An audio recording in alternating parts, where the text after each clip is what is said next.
Last video में हम लोगों ने पृथ्वी की आंतरिक संरचना को लेकर अध्ययन प्रारंभ किया था और उसके प्रत्येक स्रोतों के बारे में जानकारी प्राप्त की थी। आइए आज हम पृथ्वी की आंतरिक संरचना को जानने के अप्रत्यक्ष स्रोतों के बारे में चर्चा करते हैं। तो आज का जो हमारा विषय है वो पृथ्वी की आंतरिक संरचना को जानने के अप्रत्यक्ष स्रोत कौन से हैं उनके बारे में बात करेंगे। तो अप्रत्यक्ष स्रोत हैं उनके बारे में हम देखते हैं। अप्रत्यक्ष स्रोत आंतरिक संरचना को जानने की। देखिए, सबसे पहले हम बात करें तो इनमें एक नंबर पे आता है घनत्व आधारित। घनत्व आधारित स्रोत। दूसरे नंबर पे आता है ताप आधारित स्रोत और तीसरे नंबर पे आता है दाब आधारित स्रोत। दाब आधारित स्रोत। इसके अलावा आप ध्रुवों पर गुरुत्व प्रभाव को भी समझ सकते हो। तो ग्रेविटेशनल फोर्स लगता है पोल्स के ऊपर, उसके आधार पर भी आप पृथ्वी की आंतरिक संरचना को समझ सकते हो। तो हम अब बात करें, वैसे तो प्रीलिम्स में आपसे एक सवाल पूछा जा सकता है, प्रारंभिक परीक्षा के अंदर एक सवाल पूछा जाए कि निम्न में से कौन सा स्रोत है वो पृथ्वी की आंतरिक संरचना को जानने का अप्रत्यक्ष स्रोत है। तो आप कहेंगे घनत्व आधारित, दूसरा है ताप आधारित, ये है दाब आधारित और एक अन्य में आप देते हैं ध्रुवों पर जो गुरुत्व प्रभाव है उसके आधार। तो आप बता सकते हैं कि घनत्व आधारित है, ताप आधारित है, दाब आधारित है और ध्रुवों पर जो घनत्व है, पोल्स पर जो ग्रेविटी का इफेक्ट है जिसकी वजह से जो पोल हैं वो थोड़े चपके हुए हैं और इक्वेटर वाले एरिया पे उभरी हुई है पृथ्वी। तो ये रीजन है क्योंकि पृथ्वी के अंदर मैग्नेटिक इफेक्ट पाया जाता है। पृथ्वी एक प्राकृतिक चुंबक की तरह व्यवहार करती है, उसी के आधार पर हम बता सकते हैं। तो आइए सबसे पहले हम बात करते हैं घनत्व आधारित प्रभाव के बारे में। विद्वान साथियों, सबसे पहले ये जानना जरूरी हो जाएगा कि घनत्व कहते किसे हैं, घनत्व है क्या। तो हम क्या पढ़ रहे हैं, घनत्व के आधार पर पृथ्वी की आंतरिक संरचना। घनत्व मतलब डेंसिटी। डेंसिटी देखिए घनत्व क्या होता है तो समझे, जो d है d बराबर होता है m अपॉन v और m यहां पे मास है। मास मतलब द्रव्यमान है, द्रव्यमान है और v मतलब वॉल्यूम है, मतलब ये क्या है, आयतन। एक बात याद रखिएगा, द्रव्यमान किसी भी पदार्थ का हमेशा कांस्टेंट रहता है, समान रहता है। अब आप बोलोगे सर द्रव्यमान अगर कांस्टेंट रहता है तो पृथ्वी की सतह और चंद्रमा की सतह पर भार में कमी का कारण क्या है। तो देखिए, अगर आप जाने W बराबर होता है mg, तो m कांस्टेंट है, बस g परिवर्तित रहता है। इसकी वजह से भार में कमी या वृद्धि देखने को मिलती है। पर हम मेन मुद्दे पे आते हैं कि डेंसिटी क्या होती है। तो आप कहेंगे डेंसिटी होती है मास अपॉन v, मतलब द्रव्यमान बटा आयतन, और आयतन वस्तुओं का क्या रहता है, कांस्टेंट रहता है। अब यहां पर एक बात समझनी है हमको कि यहां पर डेंसिटी जो घनत्व है वो एक्चुअल में सरल भाषा में समझें तो वो क्या है। तो आप कहेंगे एक निश्चित क्षेत्र में जितने भारी पदार्थ पाए जाएंगे, मतलब भारीपन जितना पाया जाएगा वो पदार्थ वो उतना ही क्या होगा, डेंस होगा, उसका घनत्व होगा। मैंने क्या बोला, एक निश्चित क्षेत्र में जितने भारी पदार्थ पाए जाएंगे वो क्षेत्र उतना ही क्या होगा, घनत्व होगा उस क्षेत्र का। क्या ये बात समझ में आई कि नहीं। तो इस तथ्य को हम पृथ्वी के आधार पर समझते हैं। देखिए, अगर हम पूरी पृथ्वी के औसत घनत्व की बात करें तो वो 5.5 ग्राम क्यूबिक यूनिट है। देखिए, अगर ये हमारी पृथ्वी है और उस पूरी पृथ्वी का अगर हम औसत एवरेज डेंसिटी देखें, औसत घनत्व देखें पूरी पृथ्वी का, औसत घनत्व है तो पूरी पृथ्वी का जो औसत घनत्व है वो 5.5 ग्राम सेंटीमीटर क्यूब है। ये बात समझ में, पूरी पृथ्वी का औला। लेकिन मैंने आपको बताया कि पृथ्वी के अंदर आप 3 परतें देखते हो। बाहर सबसे पहले क्या देखते हो, क्रस्ट देखते हो। तो क्रस्ट की जो डेंसिटी है वो 2.83 से लेकर 3.5 के दरमियान है। अगली है मेंटल। तो मेंटल की डेंसिटी जब हम देखते हैं तो वो 3.5 से, ये 3 तक है, यहां से 3.5 से लेकर आप इसको लगभग 5 के आसपास, 5.5 के आसपास बता सकते हैं, ठीक है, या 5 है। अंदर आप बात करें तो ये क्या है, कोर, और कोर की डेंसिटी है ये 8 से लेकर 11 क्यूबिक यूनिट तक होती है। बात समझिए, बात को समझना। पृथ्वी की सबसे बाहरी परत जो क्रस्ट है उसका घनत्व अगर हम बात करें तो 2.83 से 3 तक है। मेंटल के घनत्व की बात करें तो आपने देखा कि वो 3.5 से लेकर 5 तक है, और कोर के घनत्व की बात करें तो आपने कहा वो 8 से लेकर 11 तक क्यूबिक यूनिट में है। इसका मतलब क्या हुआ कि जैसे जैसे हम पृथ्वी की गहराई में जाएंगे वैसे वैसे पृथ्वी का घनत्व बढ़ता जाएगा। इसका मतलब यह हुआ कि पृथ्वी की ऊपरी परतों में, ऊपरी परतें हैं वो हल्की चट्टानों से मिलकर बनी हुई हैं, जबकि अंदर गहराई की जो चट्टानें हैं वो गहराई की जो परतें हैं वो भारी चट्टानों से मिलकर बनी हुई हैं। तो इस बात का कंक्लूजन क्या निकलता है? इस बात का कंक्लूजन निकलता है कि जैसे जैसे गहराई बढ़ेगी, हमने क्या कहा कि गहराई में वृद्धि के साथ साथ आप कहेंगे घनत्व भी बढ़ेगा। गहराई में वृद्धि के साथ साथ क्या बढ़ेगा? घनत्व भी बढ़ेगा। और जिसका निष्कर्ष क्या है कि पृथ्वी की जो ऊपरी परतें हैं, ऊपरी परत हैं वो हल्की चट्टानों से मिलकर बनी है, हल्की चट्टानों से मिलकर बनी है, याद रखना, हल्की चट्टानों से निर्मित है।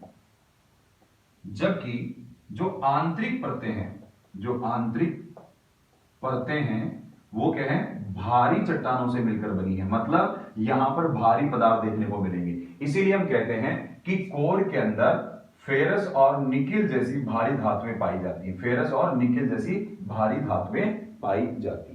तो यहां पर घनत्व के आधार पर आप पृथ्वी की आंतरिक संरचना को समझाओ तो आप कहेंगे कि देखिए पूरी पृथ्वी का जो घनत्व है, औसत घनत्व 5.5 है, लेकिन पृथ्वी की सबसे ऊपरी परत जो क्रस्ट है उसका घनत्व 2.83 से लेकर 3 तक है। मध्य जो परत है मेंटल, उसका घनत्व आप बोलेंगे 3 से लेकर 5, 3.5 से लेकर 5 के दरमियान है। और जो सबसे आंतरिक परत है कोर, उसका घनत्व अगर बात करें तो 8 से लेकर 11 क्यूबिक यूनिट के दरमियान। तो हमने देखा कि जैसे जैसे पृथ्वी में हम गहराई की ओर जाएंगे वैसे वैसे इसका घनत्व बढ़ता जाएगा। अब घनत्व बढ़ने से मतलब है भारीपन से। इसका मतलब क्या हुआ? इसका मतलब हुआ कि जैसे जैसे पृथ्वी की गहराई में गए वैसे वैसे भारी चट्टानें हमें देखने को मिलेंगी। तो मोटा माटी बात यह कहें कि पृथ्वी की ऊपरी जो सतह है या ऊपरी जो परतें हैं वो हल्की चट्टानों से मिलकर बनी हुई हैं, जबकि आंतरिक परतें हैं वो भारी चट्टानों से मिलकर बनी। पृथ्वी के सतह से केंद्र की ओर जब हम जाते हैं तो लगातार ताप में वृद्धि होती है। सतह से जब केंद्र की ओर जाओगे तो ताप में वृद्धि आपको देखने को मिलेगी। मतलब गहराई पर जा रहे हो आप सतह से केंद्र की ओर तो आप देखेंगे कि जैसे जैसे गहराई बढ़ रही है वैसे वैसे ताप में वृद्धि हो रही है। और ये ताप में वृद्धि का अगर हम एक दर देखें तो 32 मीटर के ऊपर 1 डिग्री सेल्सियस तापमान बढ़ जाता है। प्रत्येक 32 मीटर की दूरी पर आप देखेंगे औसतन 1 डिग्री सेल्सियस तापमान बढ़ जाएगा। तो हमने कहा कि पृथ्वी की सतह से केंद्र की ओर जब जाते हैं गहराई जैसे जैसे बढ़ेगी वैसे वैसे ताप में वृद्धि होगी। लगभग 100 किलोमीटर की गहराई पर तापमान है वो अत्यधिक हो जाता है, अत्यधिक हो जाता है। तो यूं कहें वो लगभग 3000 सेल्सियस के आसपास हो जाता है। और ऐसी अवस्था में जब तापमान 3000 सेल्सियस के आसपास हो जाए उस अवस्था के अंदर आप देखेंगे वहां पर चट्टानें हैं वो मोल्टन फॉर्म में पाई जाएंगी। किस फॉर्म में पाई जाएंगी? मोल्टन फॉर्म में पाई जाएंगी।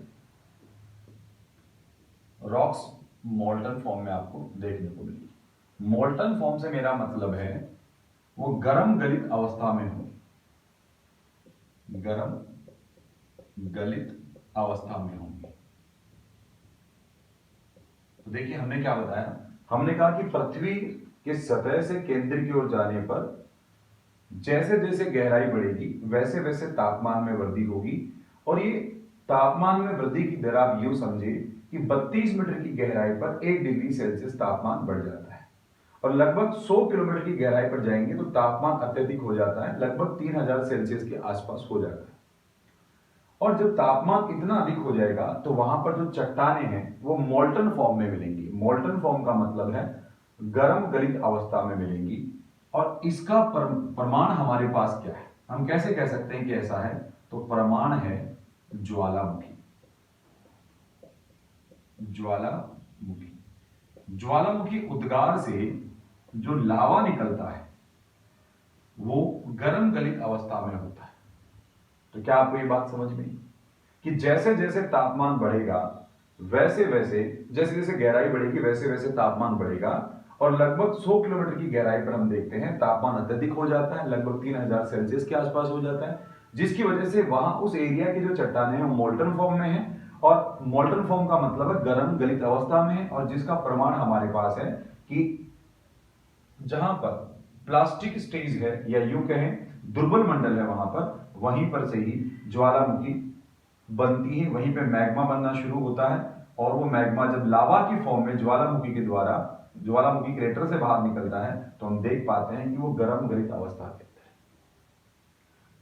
पर यहां पर एक तथ्य को और समझना जरूरी है। तथ्य ये है कि एक निश्चित गहराई के बाद में तापमान में अत्यधिक वृद्धि नहीं होती। इसका मतलब क्या? हमने क्या कहा कि एक निश्चित गहराई के बाद में तापमान में अत्यधिक वृद्धि नहीं होती। इसका कारण क्या है? तो इसका कारण यह है कि पृथ्वी की ऊपरी सतहों में ताप अधिक होता है। ये जो मान लीजिए ये ऊपरी परत है, ऊपरी परत, और ये है मान लीजिए आंतरिक परत, आंतरिक परत। तो ऊपरी परतों का तापमान मानना अत्यधिक होता है, अत्यधिक ताप होता है। और इसका क्या होता है? अपेक्षाकृत कम होता है, अपेक्षाकृत कम होता है। सर कारण क्या है इस बात का? देखिए ऊपरी परतों में पाए जाते हैं रेडियो एक्टिव पदार्थ, रेडियो एक्टिव पदार्थ। और रेडियो एक्टिव पदार्थों में विखंडन का गुण पाया जाता है, और उस विखंडन के कारण यहां पर ऊष्मा या ऊर्जा निष्कासित होती है। और वो ऊष्मा या ऊर्जा परतों के तापमान को बढ़ा देती है। इसलिए पृथ्वी की ऊपरी परतों का ताप अत्यधिक है, और उसका मुख्य कारण क्या है? यहां पर पाए जाने वाले रेडियो एक्टिव पदार्थ। जबकि आंतरिक परतों के अंदर रेडियो एक्टिव पदार्थ बनिस्बत कम पाए जाते हैं या नहीं पाए जाते। और रेडियो एक्टिव पदार्थों में अगर बात करें तो जैसे यूरेनियम है, यूरेनियम है, थोरियम है, प्लूटोनियम है, प्लूटोनियम है, ये तमाम रेडियो एक्टिव पदार्थ हैं। ये पृथ्वी की ऊपरी परतों में ही पाए जाते हैं, और इनमें विखंडन के गुण के कारण अपार ऊर्जा निष्कासित होती है, और वो ऊर्जा ऊपरी परतों के तापमान को अपेक्षाकृत निचली परतों के अधिक बढ़ा देती है। तो ये वाला कंसेप्ट आपको समझ में आया होगा कि ताप के आधार पर हम ये कह सकते हैं कि पृथ्वी की ऊपरी परतें हैं उनका तापमान अधिक है, जबकि निचली परतों का तापमान अपेक्षाकृत कम है। एक निश्चित गहराई के बाद में ताप में कमी होती है। ऊपर ताप अधिक होने का कारण वहां पर रेडियोएक्टिव पदार्थों का आना है। और औसत वृद्धि हम देखें तो 32 मीटर की गहराई पर 1 डिग्री सेल्सियस बढ़ जाता है। लेकिन ये ऊपरी परतों के लिए लागू, बाद में तापमान अपेक्षाकृत कम बढ़ता है, और ऊपर अधिक होने का रीजन मैंने बताया रेडियो एक्टिव पदार्थ। तो ताप आधारित, आइए अब दाब आधारित प्रभाव को हम समझते हैं। तो देखिए पहले ये समझिए, घनत्व जैसे बढ़ेगा, घनत्व का मतलब क्या है? भारीपन, भारीपन, वैसे वैसे दाब बढ़ेगा। कहने का मतलब घनत्व और दाब एक दूसरे के समानुपाती होते हैं। घनत्व और दाब एक दूसरे के क्या होते हैं? समानुपाती होते हैं।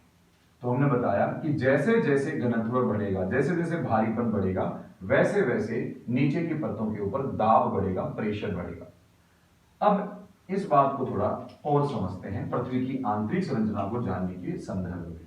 तो हमने कहा जैसे जैसे पृथ्वी में हम गहराई की ओर जाएंगे, जैसे जैसे पृथ्वी में हम गहराई की ओर जाएंगे सतह से, तो आपने कहा कि गहराई जैसे बढ़ती है, गहराई बढ़ने के साथ साथ हमने देखा कि घनत्व बढ़ रहा है, और घनत्व बढ़ने से क्या होता है, घनत्व बढ़ने से क्या होता है, तो आपने कहा साहब दाब में वृद्धि होती है। अच्छा, अब इसका प्रभाव क्या पड़ता है, तो याद रखना दाब बढ़ने से, जैसे जैसे दाब बढ़ेगा वैसे वैसे वस्तुओं का गलनांक बढ़ जाएगा। ये महत्वपूर्ण है कि दाब जैसे बढ़ेगा वैसे वैसे वस्तुओं का गलनांक बढ़ जाएगा, मेल्टिंग पॉइंट बढ़ जाएगा। गलनांक क्या होता है, गलनांक का मतलब आप समझ लीजिए कि ये एक पदार्थ है और ये 40 डिग्री सेल्सियस तापमान पर पिघल जाता है, लेकिन अगर इस पे दाब और बढ़ा दिया जाए, इस पे प्रेशर बढ़ा दिया जाए, इस पर प्रेशर बढ़ा दिया जाए, तो इसके कण और पास पास में आएंगे। अब कण पास पास में आएंगे और हम इस बात को समझें कि अब इसको पिघलाने के लिए हमें क्या करना पड़ेगा कि ये 40 डिग्री पे नहीं पिघलेगा, अब ये 40 डिग्री से ज्यादा पे पिघलेगा। मान लीजिए अब ये 50 डिग्री पर पिघलेगा। तो कहने का मतलब हुआ कि जैसे जैसे दाब बढ़ेगा वैसे ही गलनांक बिंदु बढ़ जाएगा, और गलनांक बिंदु बढ़ने का मतलब यह हुआ कि पदार्थों को पिघलाने के लिए अत्यधिक ताप की आवश्यकता होगी।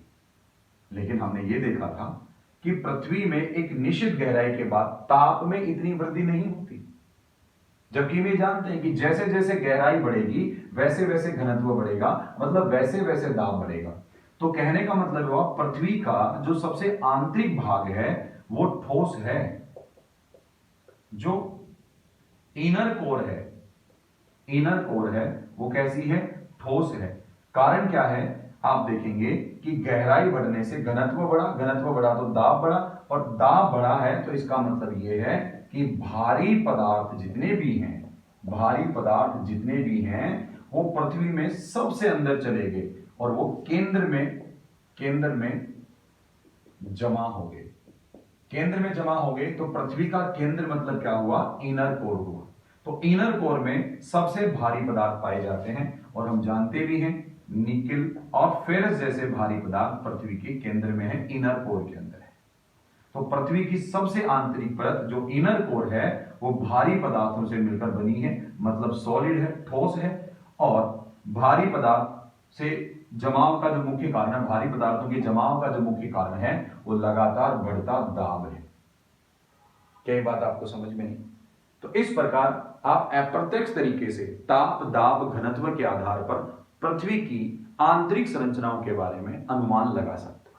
तो ये पृथ्वी की आंतरिक संरचना जानने के अप्रत्यक्ष स्रोत है। इसके अलावा एक स्रोत और हम देखें कि पृथ्वी का जो गुरुत्वीय प्रभाव है, जो ग्रेविटेशनल इफेक्ट है, उसको भी हम थोड़ा सा समझ लेते हैं। देखिए, जैसे जैसे हम पृथ्वी के केंद्र से ध्रुवों की ओर जाते हैं, मतलब इक्वेटर से ऊपर की ओर जाते हैं, तो यहां आपका नॉर्दर्न पोल है और इधर आपका क्या है, सदर्न पोल है। तो जैसे ही हम इक्वेटर से ध्रुवों के ऊपर जाएंगे तो ग्रेविटी का मान बढ़ता जाएगा।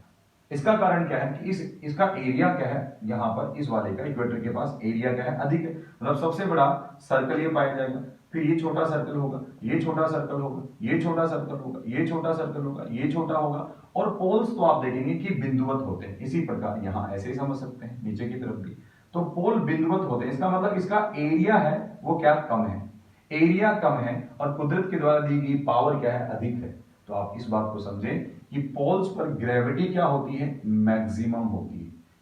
पोल्स पर ग्रेविटी क्या होती है, मैक्सिमम। कहने का मतलब ये हुआ कि गुरुत्वाकर्षण बल का प्रभाव पोल्स पर अधिक है, तो पोल्स को वो केंद्र की ओर खींचेगा।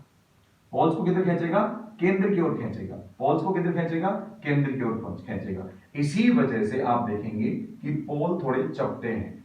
पोल कैसे हैं, चपटे हैं, ऐसे चपटे। जबकि जैसे जैसे हम वापस इक्वेटर की तरफ आते हैं तो ग्रेविटी के मान में कमी होती है, और भूमध्य रेखा के पास में आप देखेंगे ग्रेविटी जीरो है। मतलब यूं कहें कि यहां पर ग्रेविटी का मिनिमम मान होता है। अब ग्रेविटी का मिनिमम मान है, इसका मतलब यहां के पदार्थ केंद्र से दूर जाने की कोशिश करेंगे, बोलो हाँ या ना। और यही कारण है हम कहेंगे कि जो ध्रुव हैं, जो पोल्स हैं, वो कैसे हैं, चपटे हैं, जबकि इक्वेटर के पास का एरिया, ये वाला एरिया, इक्वेटर के पास का एरिया, ये क्या है, बाहर की तरफ फैला हुआ है, उभरा हुआ है। तो भूमध्य रेखा के आसपास का एरिया उभरा है, जबकि जो पोल्स हैं वो कैसे हैं, चपटे हैं। तो इसके आधार पर हम कह सकते हैं कि पृथ्वी के अंदर कहीं ना कहीं चुंबकीय प्रभाव है। तो पृथ्वी के अंदर प्राकृतिक चुंबकत्व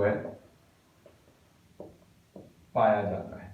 और आप जानते हैं कि केंद्र के अंदर निकिल और फेरस जैसी धातु होने की वजह से वो चुंबकीय प्रभाव को दर्शाती है। तो इस प्रकार हम पृथ्वी की आंतरिक संरचनाओं के प्रत्यक्ष और अप्रत्यक्ष स्रोतों के बारे में जान चुके हैं।